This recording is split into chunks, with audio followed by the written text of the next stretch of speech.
আগের জামানার ছাত্রলীগের ভাইয়েরা ময়দানে নেমে ইরশাদের পতন ঘটিয়েছিল। তৎকালীন সময় ছাত্রলীগের ভাইয়েরা খুব ভালো ছিল।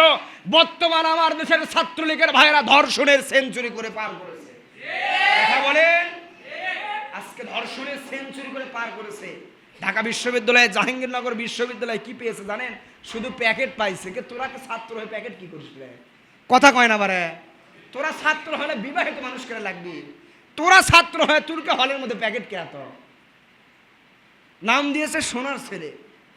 যত নারী নিয়ে ফুর্তি, নারী নিয়ে, রমণীদের নিয়ে যত ফুর্তি, বারবার আমার দেশের মেধাবী ছাত্রদের, মাত্র মেধাবীরা কয়েক পার্সেন্ট মেধাবী ভাইরা কোটা পেয়েছিল। আজকে আমার বাংলাদেশ 56% কোটা। মুক্তিযোদ্ধার মনে হয় না কোনো মুক্তিযোদ্ধা বাংলাদেশে আর বেঁচে আছে। আছে ভাই? মনে হয় কোনো মুক্তিযোদ্ধা বাংলাদেশে আর বেঁচে আছে? আমার মনে হয় না। যতগুলো মুক্তিযোদ্ধার কোটা পাইছে এরা টাটকারা নাম করা রাজাকার এরাই। কথা কন, বর্তমান মুক্তিযোদ্ধা বেঁচেই নাই। কোটা দেন, এটা আমাদের বারণ নাই তো। দেশের জন্য তারা নিজের জীবন দিয়েছে, বেছে বেছে দিতে হবে।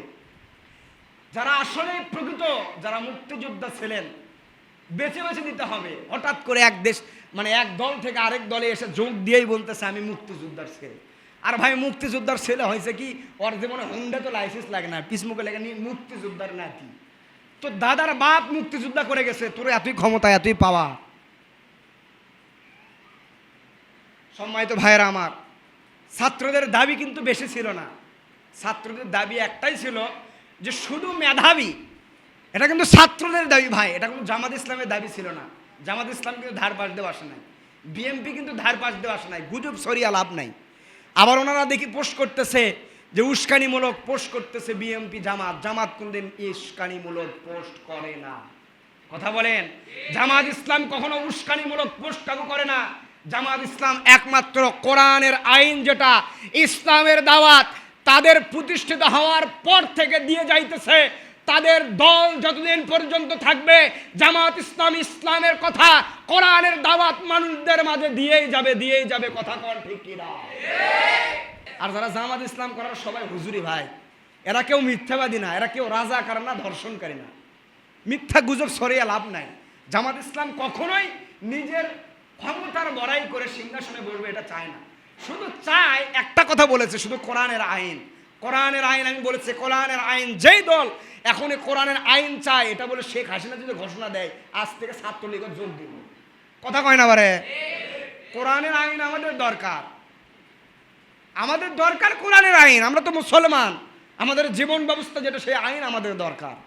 এই জন্য প্রিয় ভাইরা আমার, ছাত্রদের দাবি শুধু আওয়ামী লীগের ছাত্র এখানে কিন্তু সামিল আছে, বিএনপির ছাত্র আছে। মোট কথা ছাত্র সমাজের দাবি কিন্তু বেশি ছিল না, শুধু ছিল তাদের দাবি মেধাবী মুক্ত চাই। মেধাবীদেরকে যাচাই করেন। আজকে একটা যেমন ভালো একটা বিএসসির ক্যাডার যেটাকে মনে করেন ইয়ে করা হয়, মাত্র কয়েকটা কোঠা মেধাবী ছাত্রের জন্য রেখেছে।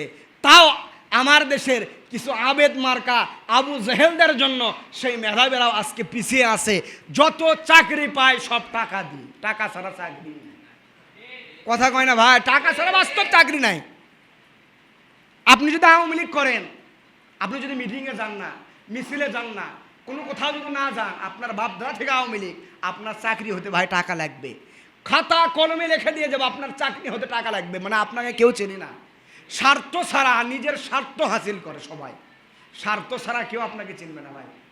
স্বার্থ ছাড়া কেউ চেনে না। মা বাবা ছাড়া, স্বার্থ ছাড়া কেউ চেনে না। আপনি কি মনে করতেছেন স্বার্থ ছাড়া কেউ আপনাকে চিনবে? আপনি মারা যান, দেখেন আপনার নিজের আপন ভাই, মা হয়তো বা 10 বিঘা সম্পত্তি, বাবা সম্পত্তি রেখে গেছে, আপন ভাই আপনাকে হত্যা করে ফেলবে 10 বিঘা সম্পত্তির জন্য। বলে আমার মায়ের পেটের ভাই কেন 5 বিঘা সম্পত্তির ভাগ কেন? স্বার্থ একমাত্র মা আর বাবার, স্বার্থ নাই। এজন্য ছাত্রলীগ ভাইদেরকে উদ্যত আহ্বান জানায়, ভাই পাও দুইটা আগায় দেন, পাও ধরে বলবো ভাই ছাত্র সমাজদের দাবি কিন্তু কিছু না। এখানে উস্কানিমূলক ওই পুলিশ প্রশাসনদের সাহায্য নিয়ে তাদের সঙ্গে নামে আর ছাত্র ভাইদেরকে কত মায়ের বুক খালি করতেছেন, একবারও কি চিন্তা করতেছেন না আপনিও বিবাহ করবেন? আপনিও তো একজন বাবা হবেন।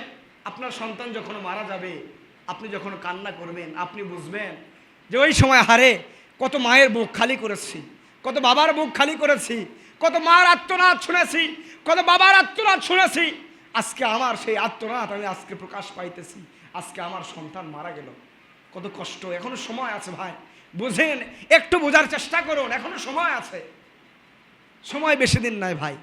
আপনি যেই দল করেন 5 ওয়াক্ত নামাজ পড়েন, যেটা ন্যায্য, যেটা সত্য, এই সত্যকে সত্য বলে আপনি প্রশ্রয় দেন, সত্যকে সত্য বলে সমাজের ভিতরে বাস্তবায়ন করেন। আপনি যেই দলের হন না কেন, আপনি সমাজের লোক আপনাকে ভালোবাসবে, আপনাকে সমাজের লোক মূল্যায়ন করবে। আপনি এটা কেন বোঝেন না?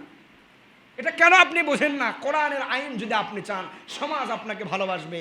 কোরআনের সাথে যার সম্পর্ক, ইসলামের যার সম্পর্ক, আল্লাহ কোরআনের সাথে সম্পর্ক হওয়ার কারণে, ইসলামের সাথে সম্পর্ক হওয়ার কারণে তার দাম দুনিয়াতে যেমন বাড়িয়ে দিয়েছেন, আখিরাতে আল্লাহ তাআলা তার দাম বাড়িয়ে দেবেন।